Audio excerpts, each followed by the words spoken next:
Hello everyone. Welcome to my today's lecture of the running course Plant Physiology and Metabolism.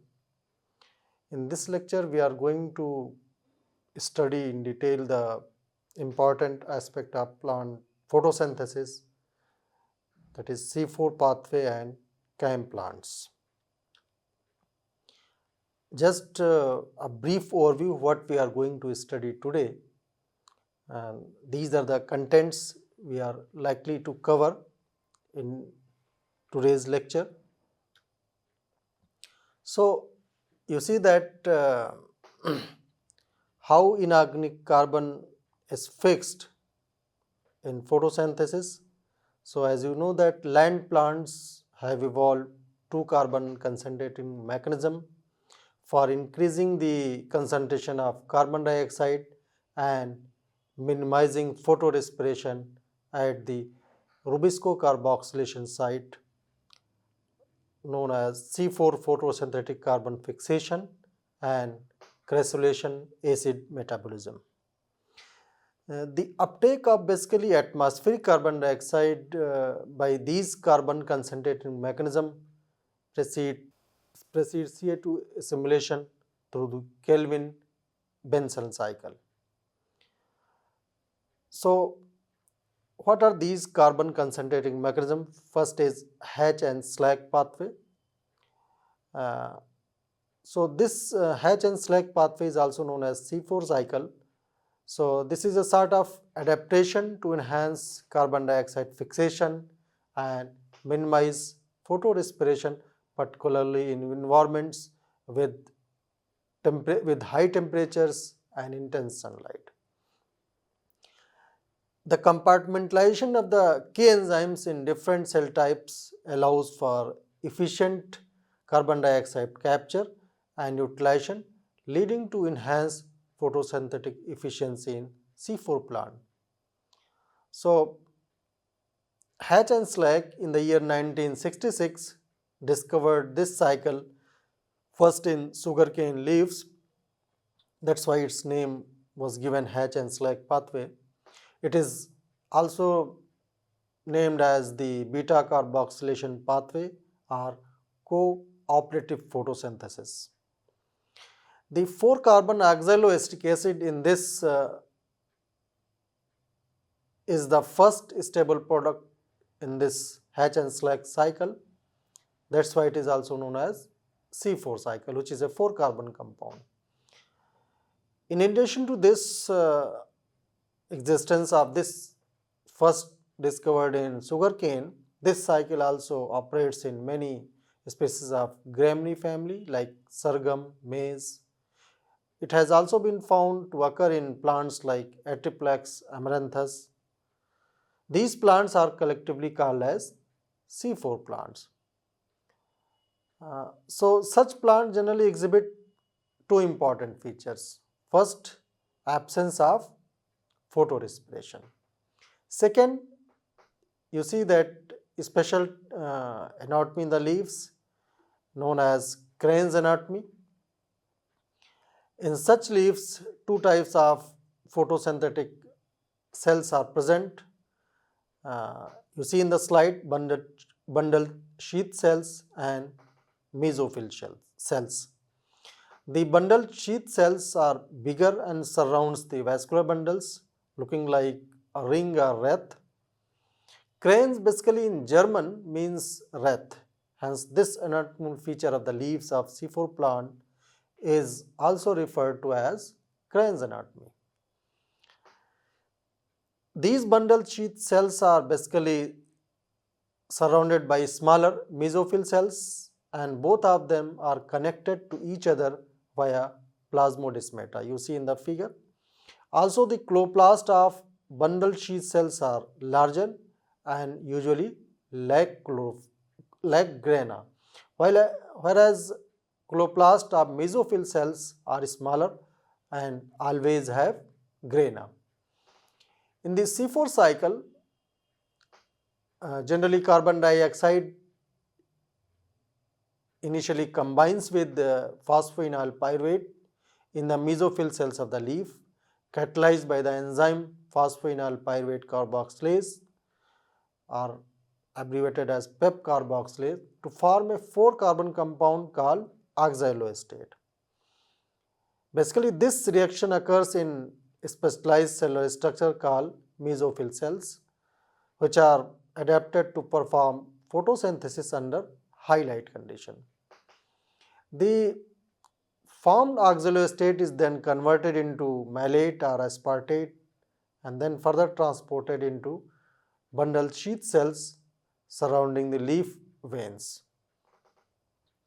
Within the bundle sheath cells, generally malate or aspartate is decarboxylated to release carbon dioxide, which is then used in Kelvin-Benson cycle to produce sugars.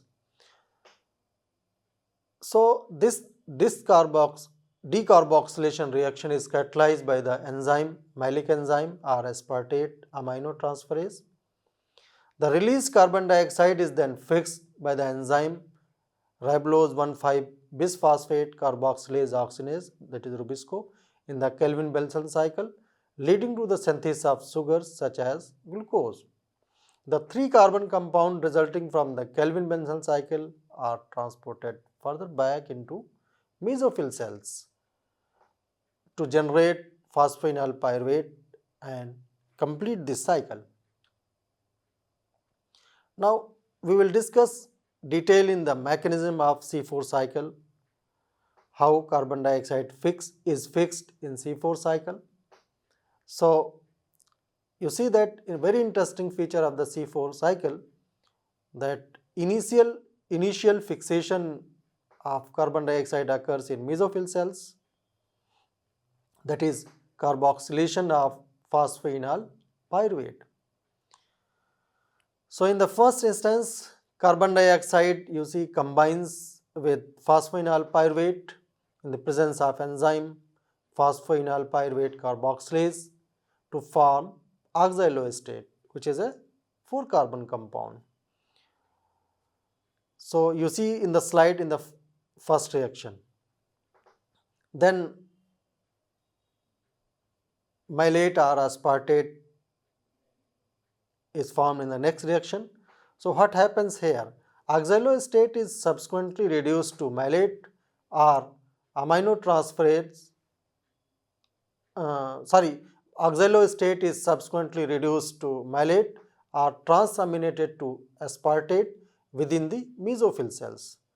So, the conversion of malate is catalyzed by malate dehydrogenase, while the transamination to aspartate is facilitated by aspartate aminotransferase. Now,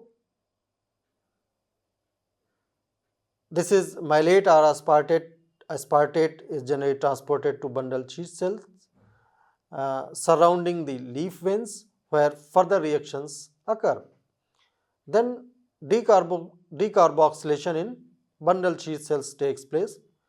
What happens here? Malate or aspartate undergoes decarboxylation in the bundle sheath cells, leading to the release of carbon dioxide, and this reaction is basically catalyzed by malic enzyme or aspartate aminotransferase respectively. Now, how Kelvin-Benson cycle operate in bundle sheath cells? The released carbon dioxide then enters the Kelvin-Benson cycle within the bundle sheath cells. Then carbon dioxide is fixed by Rubisco to form 2 molecules of 3-phosphoglycerate, and Kelvin-Benson cycle starts. Now, next, regeneration of phosphoenol pyruvate in mesophyll cells. The 3-carbon compound resulting from the Kelvin-Benson cycle are transported back into the mesophyll cells to regenerate phosphoenol pyruvate and complete the cycle. This reaction is basically catalyzed by pyruvate kinase. So, here you see ATP is used to return the 3 carbon molecules from the bundle sheath cells and get it ready to pick up another molecule of atmospheric carbon dioxide. However, because the mesophyll cells constantly pump carbon dioxide into neighboring bundle sheath cells in the form of mylate, there is always a high concentration of carbon dioxide you see relative to oxygen right around the ruboscope. Basically, this strategy minimizes photorespiration. This is very interesting to note here.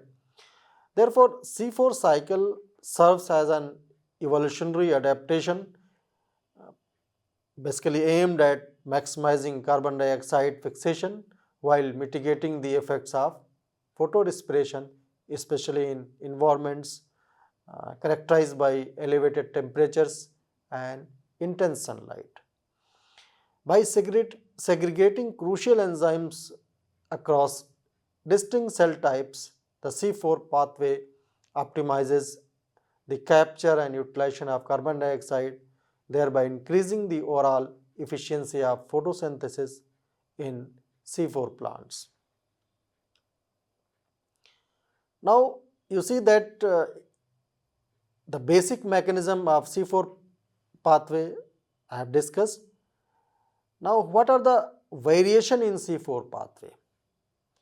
So, variation in the C4 pathway have been observed basically concerning the mechanism by which the 4 carbon compound basically undergoes decarboxylation in the bundle sheath cells. This variation generally led to the classification of C4 plants into basically 3 categories based on the type of enzyme involved in the process of decarboxylation. So, the first category is NADP-ME type or NADP-mylic enzyme type. This type of enzyme has been found in plants like sorghum bicolor and zea maize. A 4 carbon molecule called mylate is, you see in the slide, is transferred from mesophyll chloroplast to bundle sheath cells, and a 3 carbon molecule called pyruvate returns to the mesophyll cells from bundle sheath cells. Then in bundle sheath cells, mylate undergoes a process called oxidative decarboxylation, which releases carbon dioxide while coupling with NADP into NADPH. Basically, this NADPH is very crucial for the reduction phase of the Kelvin cycle, since bundle sheath chloroplast lack photosystem II and cannot generate NADPH through linear electron transport like mesophyll chloroplast. However, they have photosystem first, allowing for cyclic photophosphorylation to produce ATP. About half of the NADPH generally needed for the Kelvin cycle in the bundle sheath cells is generated through the oxidative decarboxylation of mylate. The 3 carbon molecule resulting from this process, 3-phosphoglycerate, is transported back into the mesophyll cell chloroplast where photosystem II operates. There what happens, NADPH generated by non-cyclic photosynthetic electron transport is generally utilized to reduce 3-phosphoglyceric acid to glyceraldehyde 3-phosphate. Finally, what happens, glyceraldehyde 3-phosphate is transported back to the chloroplast of bundle sheath cells to further participate in carbon fixation. This complex process generally ensures efficient carbon dioxide fixation and adaptation to different environmental conditions in this variant of C4 cycle, that is NADP-ME type. Now, next variant is you see that NADP-ME type. So, this in this category basically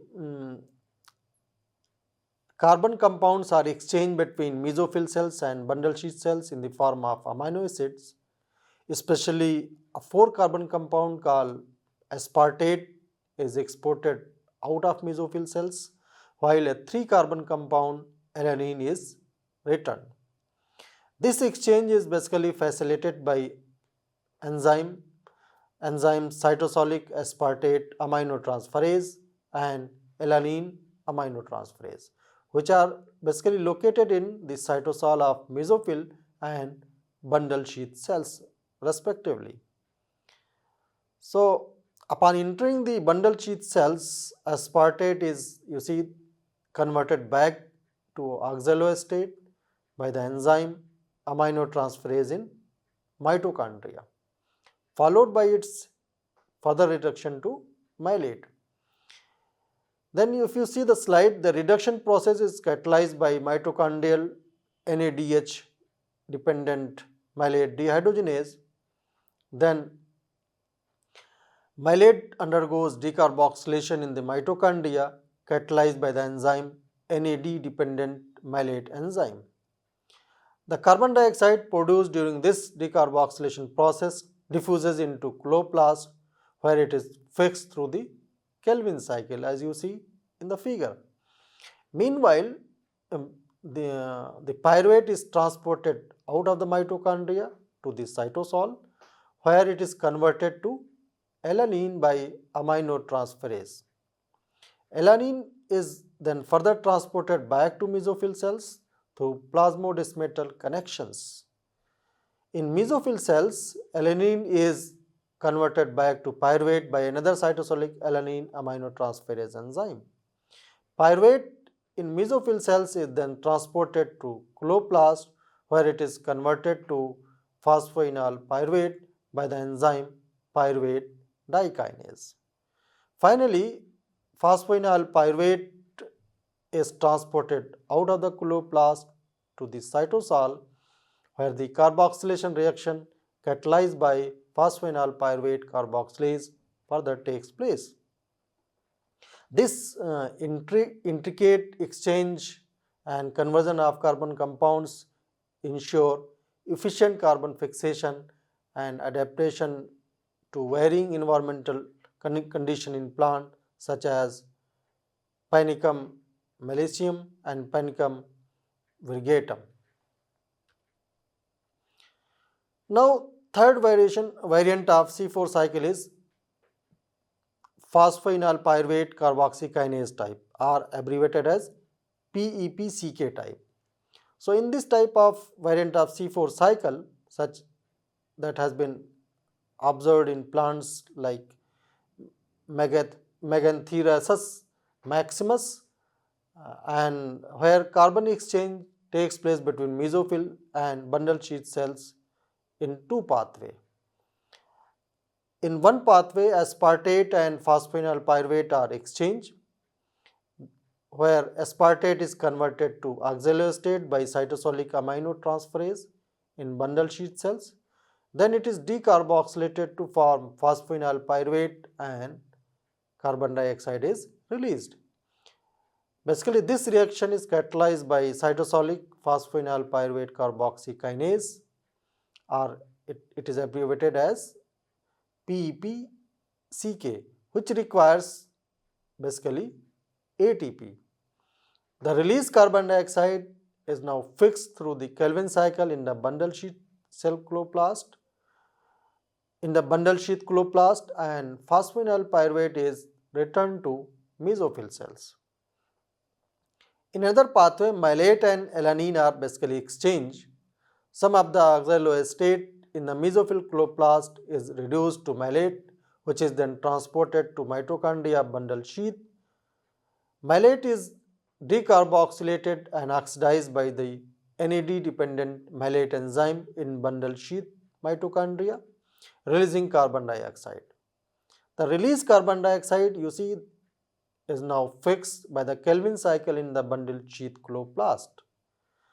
Then the pyruvate is converted to alanine in bundle sheath cytosol by the enzyme aminotransferases in the cytosol, which returns to mesophyll cells. In mesophyll cells, you see what happens, alanine is converted back to pyruvate in the cytosol by aminotransferases. Afterward, it is converted to phosphoenol pyruvate after transportation to mesophyll chloroplast. Therefore, variation in C4 pathway among different plant species reflect adaptations to diverse environmental conditions. It is very interesting to note. Each category of C4 plants demonstrates a specific mechanism for efficiently concentrating carbon dioxide in the bundle sheath cells and enhancing carbon fixation, ultimately enabling those plants to thrive in their respective ecological niches. Now, in my previous lectures, we have gone through detail the regulation of C3 cycle. So, C4 cycle is also regulated by light. So, there seems to be a coordination between the two pathways. These enzymes, basically three enzymes of C4 cycle, namely phosphoenol pyruvate carboxylase and pyruvate phosphate dikinase and NADP-ME are activated by light. Or you see that here ferredoxin thyrodoxin system basically regulates NADP-ME enzyme and phosphoenol pyruvate carboxylase and pyruvate phosphate dikinase enzymes, and these enzymes are regulated via phosphorylation and dephosphorylation of the enzyme proteins. Phosphoenol pyruvate carboxylase when becomes active, hence you see that its decarboxylated form is inactive. When light is present, it is phosphorylated at a specific serine residue, and this phosphorylation is catalyzed by PEPCK kinase. So, this PEPC kinase is active in light and inactive in the dark. This may be possible due to ferredoxin thyrodoxin system. Now, this PEPC has more affinity for phosphoenol pyruvate in light and less affinity for malate, which acts as inhibitor in dark. So, try to understand here the last enzyme pyruvate phosphate dikinase is basically inactivated by phosphorylation and gets activated upon dephosphorylation. The phosphorylation of pyruvate phosphate dikinase occurs at threonine residues during the dark and is dephosphorylated during daytime to restore its activity. This phosphorylation and dephosphorylation of pyruvate phosphate dikinase is done by regulatory proteins and ADP. ADP acts as a phosphate group donor. The availability of ADP is also basically influenced by light. So, in dark, ADP concentration is high and ATP concentration is low, and vice versa in light condition. Now, we will discuss about the energy requirement in C4 pathway. You see that C4 pathway is a sort of adaptation that some plants have developed to improve carbon fixation efficiency, particularly in conditions of high temperature and intense sunlight. This is very interesting to note here. Since both pathways, that is C3 and C4 plants, occur in C4 plants, therefore additional energy must be required in C3 pathway assimilation of 1 carbon dioxide, which requires 2 ATP and NADH, while 2 additional ATP are required for regeneration of phosphoenol pyruvate from pyruvate in C4 pathway. So this is very interesting to note. An extra ATP is utilized by the enzyme phosphoenol pyruvate dikinase and another is consumed by adenylate kinase. The reaction facilitated by phosphoenol pyruvate dikinase, as you can see in the reaction, first reaction. Adenylate kinase catalyzes the production of ADP from adenosine monophosphate or AMP using one molecule of ATP in the reaction. So you see in the reaction, AMP is generated during reactions catalyzed by PPDK. Therefore, to assimilate one molecule of carbon dioxide, at least 5 ATP molecules are utilized. Hence, the overall equation for the synthesis of glucose by C4 plant you can see in the third reaction in the slide. So, C4 pathway requires additional energy for the decarboxylation step in bundle sheet cells. The spatial separation of initial carbon fixation and Kelvin cycle allows for improved efficiency in environments with high temperatures and intense sunlight, ultimately leading to enhanced carbon fixation. Now, what is the significance of C4 pathway? The evolutionary significance of C4 pathway lies in its ability to make plants more efficient at photosynthesis compared to C3 plants, despite requiring additional energy for carbon fixation. C4 plants like maize, sorghum and sugarcane are among the world's most productive crops. Most of the C4 plants are generally found in tropical regions. So it is very important to highlight that in environmental conditions when there are higher temperatures and reduced water availability, plants generally tend to close their stomata to conserve water, which decreases carbon dioxide uptake and reduce ratio of carbon dioxide and oxygen in the stomatal chamber. What happens at higher temperature, the enzyme Rubisco, which is the key enzyme in the photosynthesis, as we have learned in our previous lectures, becomes more reactive with oxygen due to the changes in its kinetic properties. Here it is very important to note the temperature affects the solubility of gases, and with carbon dioxide becoming less soluble at higher temperature and oxygen is less affected. Due to its exposure to a relatively higher concentration of oxygen, Rubisco exhibits increased oxygenase activity, leading to a higher chance of photorespiration, which thereby can result in an increase in carbon loss within the plants. However, to overcome this problem, Rubisco is located deep within the bundle sheath cells away from the atmospheric oxygen, reducing its exposure to oxygenation in C4 plants.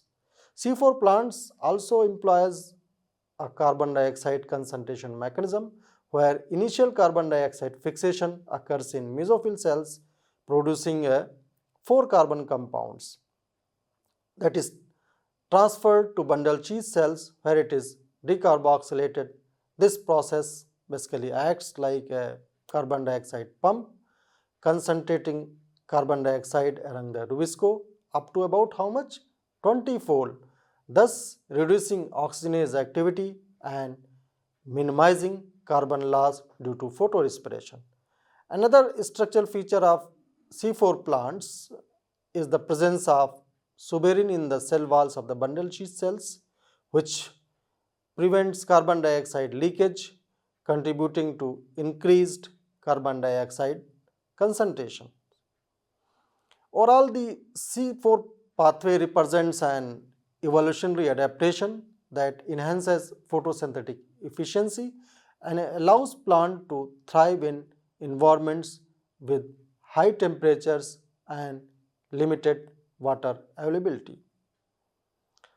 So in today's lecture we have learned the detailed mechanism of C4 pathway or Hatch and slag pathway. Then what is the significance of C4 pathway? How C4 plants have an edge over C3 plants in fixing carbon dioxide? How C4 plants have edge over the C3 plants in addressing the temperature or intense light? So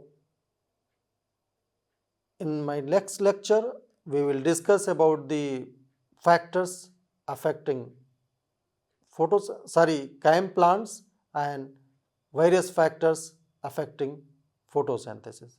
Thank you very much.